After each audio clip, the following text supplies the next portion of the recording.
So, how do you remove a credit card in Roblox? So, to start off, let's open up Roblox.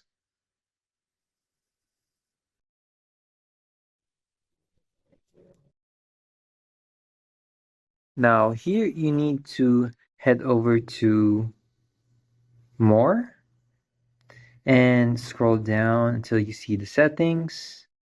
Now, here you need to go through payment methods, and here you'll be able to see your credit card as a payment method around here.